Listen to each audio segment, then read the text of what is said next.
منزلیں چاہے کتنی ہی اونچی کیوں نہ ہوں، راستے ہمیشہ پیروں کے نیچے ہوتے ہیں۔ جن میں تنہا چلنے کے حوصلے ہوتے ہیں، ایک دن انہی کے پیچھے قافلے ہوتے ہیں۔ کتے بھونکتے ہیں اپنے ہونے کا احساس دلانے کے لیے ہی، جنگل کا سناٹا شیر کی موجودگی بیان کرتا ہے۔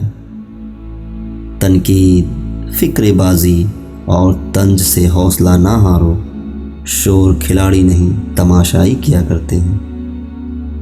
محنت اتنی خاموشی سے کرو کہ تمہاری کامیابی شور مچا دے۔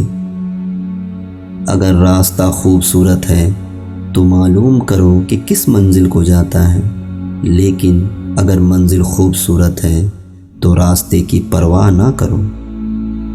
اگر آپ دنیا میں کامیاب ہونا چاہتے ہیں تو پہلے ناکامی کا استقبال کرنے کا حوصلہ پیدا کریں۔ پوری دنیا میں صرف ایک ہی شخص ہے جو آپ کی زندگی کو بدل سکتا ہے، اور وہ آپ خود ہیں۔ اس کائنات کا سب سے بڑا سچ ہے، اور وہ یہ ہے کہ انسان جو کوئی بھی ہو اور کچھ بھی کرے، لیکن جب وہ کچھ کرنے کا ارادہ کرتا ہے تو وہ ہو کر رہتا ہے۔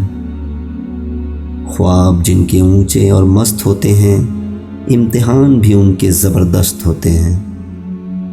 جو انسان پانی سے نہاتا ہے وہ لباس بدلتا ہے، مگر جو انسان پسینے سے نہاتا ہے وہ اتہاس بدلتا ہے۔ شاخیں رہیں تو پھول بھی، پتے بھی آئیں گے، یہ دن اگر برے ہیں تو اچھے بھی آئیں گے۔ اوپر اٹھنے میں وقت تو لگتا ہے، پھر چاہے سورج ہی کیوں نہ ہو، دھیرے دھیرے اگتا ہے۔ کچھ نہیں ملتا اس دنیا میں محنت کے بغیر، مجھے اپنا سایہ بھی دھوپ میں جانے کے بعد ملا۔ کامیابی صرف جھکنے سے ہی نہیں ملتی، کبھی کبھی آپ کو سر اٹھانا پڑتا ہے اپنے حق کے لیے۔